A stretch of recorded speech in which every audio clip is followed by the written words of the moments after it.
नमस्कार दोस्तों, आप सभी का स्वागत है हमारे YouTube चैनल मान्या लाल किताब रेमेडीज में। आज मैं आपके साथ बात करने जा रहा हूं कन्या राशि के बारे में और आज का मुख्य टॉपिक होगा मंगल का गोचर, जो कि जून 2024 में मेष राशि में होने जा रहा है और इसका कैसा प्रभाव जो है वो कन्या राशि के जातकों के ऊपर होगा। दोस्तों, आज मैं आपके साथ उस ग्रह के बारे में बताने जा रहा हूं जिसको ग्रहों का सेनापति कहा गया है। जैसे शनि देव को न्याय का देवता कहा जाता है, कहते हैं कि शनि देव जो है वो कठिन परिश्रम करवाते हैं, बड़ी मेहनत करवाते हैं। इसी प्रकार चंद्रमा जो है वो हमारी माता का कारक है। ज्योतिष शास्त्र में ग्रह जो होते हैं उनको किसी न किसी रिश्ते के साथ जोड़ा जाता है। चंद्रमा हमारी माता का कारक है, सूर्य हमारे पिता के कारक हैं और राज दरबार हमारी मान सम्मान के कारक हैं। इसी प्रकार जो मंगल हैं दोस्तों, वो हमारे भाइयों के कारक है। वो एक ऐसी एनर्जी है जिसको युद्ध भूमि का सेनापति कहा जाता है। तो आप समझ सकते हैं कि कितना बड़ा अधिकार जो होता है वो मंगल ग्रह के पास होता है।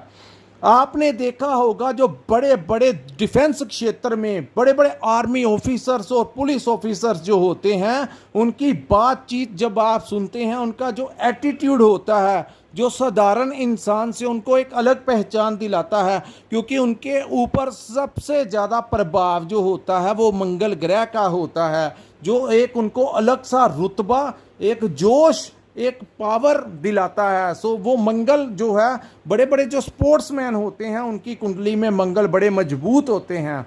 तो दोस्तों, मैं बात करूंगा कि कन्या राशि के किस भाव में ये गोचर हुआ और आपको कैसा प्रभाव देने जा रहा है। दोस्तों, ये जो सामने मैंने कुंडली बनाई है ये आपकी चंद्र राशि के ऊपर आधारित है और चंद्र राशि के अनुसार जब जब ग्रहों का गोचर होता है वैसा वैसा प्रभाव हमारी जिंदगी में देखने को मिलता है। आज मैं आपको बताऊंगा कि मंगल का गोचर जो है वो आपके अष्टम भाव में हुआ है। सो दोस्तों, अष्टम भाव जो होता है वो गुप्त रहस्यों का भाव होता है। वो हमारी सीक्रेट्स जो होते हैं, वो एक ऐसी एनर्जी जो दुनिया को चलाती है लेकिन वो दिखती नहीं है, वो उसका भाव होता है।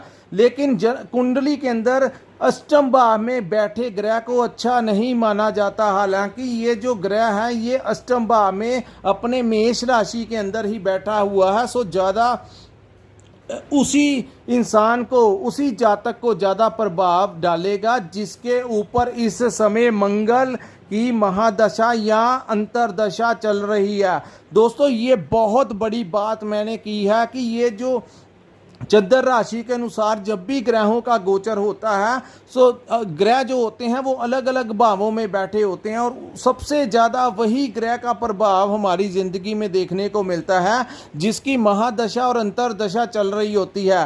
क्योंकि ऐसे तो कन्या राशि के लाखों करोड़ों लोग होते हैं, कोई अमीर होता है तो कोई गरीब होता है, लेकिन जन्म समय बहुत मायने रखता है कि आपका जन्मदिन किस दिन है, किस समय आपका जन्म हुआ, किस जगह आपका जन्म हुआ। सो उसी के ऊपर आधारित जब आपकी राशि बनती है, आपके ऊपर ग्रह की अंतरदशा महादशा पता चलती है। राशि से ज़्यादा मायने रखती हैं ये बातें कि जन्म समय पर ग्रह किस भाव में बैठे हुए थे आपकी कुंडली में।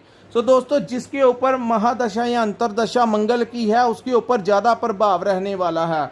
सो शुरू करते हैं कि मंगल का ये जो गोचर जून के महीने में हुआ है वो आपके कन्या राशि के ऊपर कैसा। दोस्तों, इस समय आपके अंदर गुस्सा बहुत आएगा। मंगल की 3 दृष्टियां होती हैं। एक दृष्टि आपके लाभ भाव पे पड़ेगी, दूसरी आपके धन और वाणी के भाव में पड़ेगी, तीसरी आपके भाइयों के भाव में पड़ेगी, क्योंकि मंगल जो है वो आपके भाइयों का कारक होता है। सो इस भाव में जब मंगल चले जाते हैं तो दोस्तों यहाँ पर मंगल जब अष्टम भाव में खाई में चले जाते हैं तो आर्थिक चुनौतियों का सामना करना पड़ता है। जो लोग व्यापार करते हैं वो इस समय देखेंगे कि 100% आप जो एफर्ट दे रहे हैं उसमें आपको जो परिणाम है वो आपके अनुसार नहीं आ रहा। सो मिला जुला सा व्यापार में काम चल होगा। कुछ ना कुछ आपको इस समय रिस्क नहीं लेना। सबसे बड़ी बात मैं आपको समझाने लगा हूँ, कोई भी इंसान इस समय रिस्क मत ले। कि रिस्क कई बार ज़िंदगी में समय अच्छा होता तो हम कहते हैं कोई बात नहीं, छोटा मोटा रिस्क ले भी लेते हैं। लेकिन इस समय जब मंगल ही अष्टम भाव में चले गए, जो आपकी एनर्जी ही नीचे चली गई, तो आप रिस्क कैसे लेंगे, कौन सी एनर्जी उसको संभालेगी। दूसरा, शनि की तीसरी दृष्टि को कुदृष्टि कहा जाता है, जो कि मंगल के ऊपर पड़ रही है। पिछले दिनों आपने देखा होगा कि जब आज से 2-3 महीने पहले जब शनि और मंगल की युति बनी थी तो कैसे वार लगी हुई थी, कैसे इंटरनेशनल लेवल के ऊपर एक दूसरे से लड़ाई झगड़े विस्फोट हो रहे थे। तो उनकी वजह यही थी कि मंगल और शनि की युति बनी हुई थी और दोनों ही आपस में इनकी नहीं बनती। सो इस समय आपको बेअंत क्रोध आएगा दोस्तों, छोटी छोटी बातों के ऊपर आपको इरिटेशन हो जाएगी। हालांकि पिछले कुछ समय से कन्या राशि के जातकों को पार्टनरशिप में बड़ी दिक्कत आ रही है। कुछ लोगों का तो मैरिज लाइफ खराब हो रही है, अपने पार्टनर के साथ नहीं बन रही। वहीं व्यापार में अगर बात करें तो आपके बिजनेस पार्टनर के साथ आपकी नहीं बन रही, वहाँ से कोई आपको अच्छा रिस्पॉन्स नहीं मिल रहा। पारिवारिक ज़िंदगी जो कन्या राशि की बात करें तो राहु की वजह से, और राहु और मंगल भी बैठे हुए थे। पिछले लंबे समय से आपने देखा होगा कि ये ज़्यादा प्रकोप जो है बढ़ गया था जब आपके राहु और मंगल पिछले महीने, जो कि मई का महीना है, इसमें इकट्ठे थे, जिसमें बहुत ज़्यादा डिस्प्यूट कुछ लोगों के घर में हुआ और कुछ लोगों ने तो समझदारी से समय को टाल दिया, ग्रहों के उपाय कर लिए और अपने वाणी के ऊपर कंट्रोल दिया। लेकिन जहां पर आप कुछ लोगों ने बहुत ज़्यादा लड़ाई झगड़ा और पारिवारिक क्लेश भी अपने ऊपर झेला है। लेकिन दोस्तों वहां से अब मंगल निकल कर अष्टम भाव में आ गए हैं। हालांकि यहां पर ये प्लेसमेंट अच्छी नहीं होती, लेकिन मैरिज लाइफ में थोड़ा सा आपको जो बहुत ज़्यादा डिस्टर्ब हो गई थी उसमें थोड़ा बहुत सुकून जो है वो इस समय देखने को मिलेगा। लेकिन यहाँ पर फिर आपकी जो नेचर है वो छोटी छोटी बातों के ऊपर इरिटेट आप हो जाएंगे। आपने अपने घर परिवार में दोस्तों से, भाइयों से किसी भी प्रकार की बहस नहीं करनी। अगर आप व्यापार करते हैं तो अपने क्लाइंट्स के साथ बात करते हुए आपने धैर्य रखना है। अगर आपने धैर्य नहीं रखा, इस समय गुस्सा, क्रोध आपको अहंकारी बना सकता है और आप क्रोध में बहुत ज़्यादा आगे बढ़ते हुए एक तो अपनी वाणी, क्योंकि वाणी के ऊपर दृष्टि पड़ेगी, सो आपकी जो वाणी का जो भाव है सो आपके मुख से, क्योंकि मंगल एक उग्र ग्रह है, सो आपके मुख से बात करते हुए सामने वाले को आपकी बातों से ठेस पहुंच सकती है।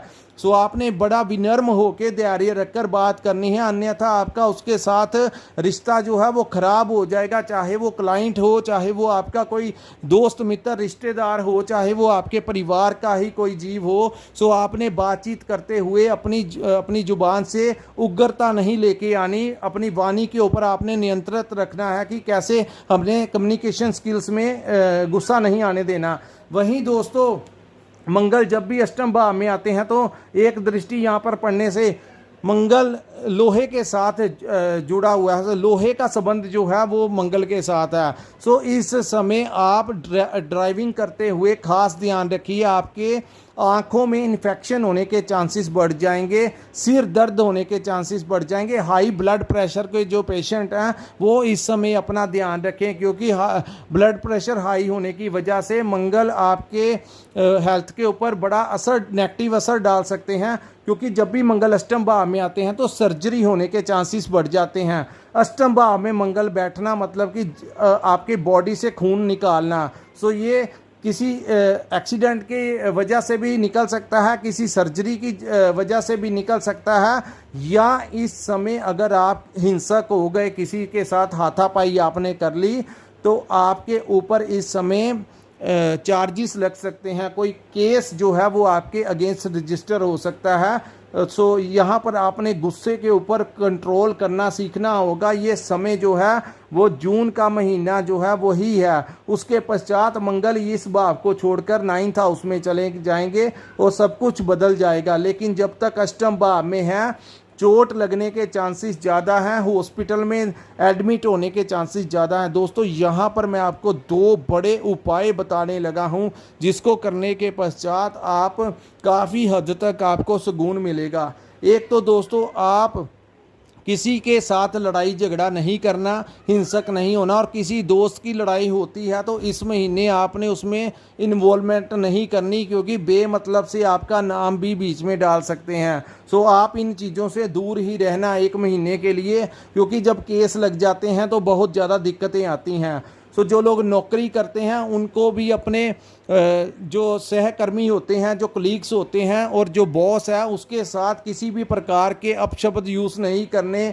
डिस्कशन के ज़रिए धैर्य रखिए कि माहौल ऐसा होने वाला है, मैंने अपने आप के ऊपर कंट्रोल करना है। वहीं आप किसी करप्शन के चार्जेस में भी आप इन्वॉल्व हो सकते हैं। सो किसी भी प्रकार से आपको दंड मिल सकता है, जो सरकारी आपको कोई फ़ाइन लग सकता है, चार्जेस लग सकते हैं, केस रजिस्टर हो सकता है। सो आपने ये महीना बचाव करके निकलना है। और उपाय सुनिए दोस्तों, आपके घर के पास कोई पुलिस स्टेशन होगा, वहाँ पर जाइए और एक गिलास पानी पी के आइए। मैं आपको प्रैक्टिकली बताने लगा हूँ। जब वक्त आपको केस में इन्वॉल्व करने के लिए आता है तो इस समय कहते हैं कि जब किस्मत में रोटी पानी वहाँ का लिखा होता है ग्रहों की वजह से, तो इंसान अगर पहले ही वहाँ पर जाके कुछ ना कुछ खा पी ले तो आपका दोस्त जो होता है वो कट जाता है। मेरी अपनी पर्सनल सजेशन है आप लोगों के लिए कि अपने घर के पास पुलिस स्टेशन में जाकर वहाँ से पानी पी आइए,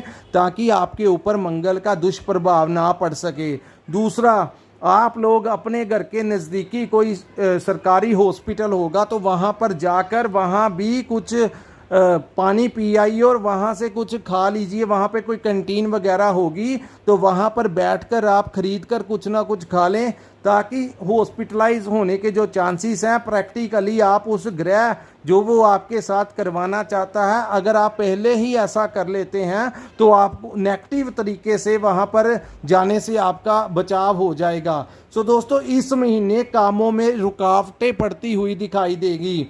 आपको अपने पार्टनर के साथ बात करते हुए धैर्य रखना होगा, अन्यथा राई का पहाड़ बनने में और रिश्ता टूटने में समय नहीं लगेगा। चाहे वो आपका मैरिज पार्टनर हो, बिजनेस पार्टनर हो, चाहे लव पार्टनर हो, पहले से कुछ कम तो होगा लड़ाई झगड़ा, लेकिन आपकी वाणी में मधुरता आनी बहुत ज़रूरी है। वहीं कोई शत्रु जो हैं वो उत्पन्न हो सकते हैं। कोई पुराने जो आपके ऊपर कोई कोर्ट केस चल रहा था उसके वो दोबारा से निकल के बाहर आ सकता है। अगर कोई कर्ज वगैरह चल रहा था, जो कि शनि वहाँ पर बैठे हुए थे और वहाँ पे आपको काफ़ी देर से सुकून दिया हुआ था, लेकिन इस समय कर्ज दोबारा आपको कोई बैंक से लेटर मिल सकती है। कोई आपको अगर पर्सनल लोन किसी से लिया तो वो आपको तंग परेशान कर सकता है। सो ऐसे हालात जो हैं वो कन्या राशि के जातकों के बनते हुए दिखाई दे रहे हैं। दोस्तों, धैर्य रखिए, पेशेंस रखिए, समय निकल जाएगा। जून के महीने में आपने थोड़ा सा संभल के रहना है। अवॉइड क्या करना है कि गुस्से में नहीं आना, और ये जो मैंने 2 उपाय आपको बताए हैं वो कर लेना। और मंगलवार के दिन चलती हुई नदी में आपने गुड़ जो होता है वो प्रवाहित करना, ताकि मंगल का दुष्प्रभाव ना पड़े। मंगलवार के दिन रोटी के ऊपर गुड़ रखकर गाय को खिलाने से भी मंगल का दुष्प्रभाव कम होगा। और हनुमान जी को मंगल के साथ जोड़ा जाता है। सो आप निरंतर इस महीने अगर कोई रामबाण उपाय आपके लिए है तो मंगल की इस नेगेटिव एनर्जी को कम करने के लिए लगातार हनुमान चालीसा का जाप कीजिए, ताकि हनुमान जी ही एक ऐसे चिरंजीवी हैं जो आपको मंगल के दुष्प्रभावों से रोक सकते हैं। सो मंगलवार के दिन तो आप कीजिए ही कीजिए। आगे पीछे आप रोज नित्य नहा धोकर आप हनुमान चालीसा का जाप कीजिए। यहाँ पर दोस्तों मैं आपको ये बताना चाहता हूँ कि ये जाप जो है वो एक बार नहीं, कम से कम 7 बार करेंगे, तब ही इसका दुष्प्रभाव जो है वो कम होगा। जो दूसरे धर्मों के लोग हैं जो नहीं ये कर सकते, वो अपने अपने इष्ट, अपने अपने जो आपके धर्म में आप जिसका भी पूजा पाठ करते हैं उनका कीजिए, ताकि आपके ऊपर इस ग्रह का दुष्प्रभाव ना पड़ सके। दोस्तों, इस महीने आपका खर्च बेमतलब के खर्च जो है वो बढ़ते हुए दिखाई देंगे। सो आपको कैसा हमारा ये वीडियो लगा, कैसा एनालिसिस लगा? अगर आपको ये हमारा वीडियो अच्छा लगा हो तो कृपया हमारे वीडियो को लाइक और हमारे चैनल को सब्सक्राइब जरूर कीजिए, और नीचे कमेंट सेक्शन में कमेंट कर कर जरूर बताइए कि आपको हमारा वीडियो कैसा लगा। दोस्तों, जब आप हमें कमेंट करते हो तो हमें एक हौसला मिलता है, ताकि हम कन्या राशि के जातकों के लिए नया से नया अपडेट लाकर लाते रहें और ये जो वीडियो है बड़ी मेहनत के बावजूद हम आपके लिए लेकर आते हैं। सो दोस्तों, जिन्होंने अपनी कुंडली का विश्लेषण करवाना होगा, स्क्रीन के ऊपर हमारा एक नंबर शो हो रहा है, वहां पर आप हमारे साथ संपर्क करके अपनी कुंडली का पूर्ण विश्लेषण करवा सकते हैं। इसी के साथ हम अपनी वीडियो को विराम लगाते हैं। नमस्कार, जय माता दी।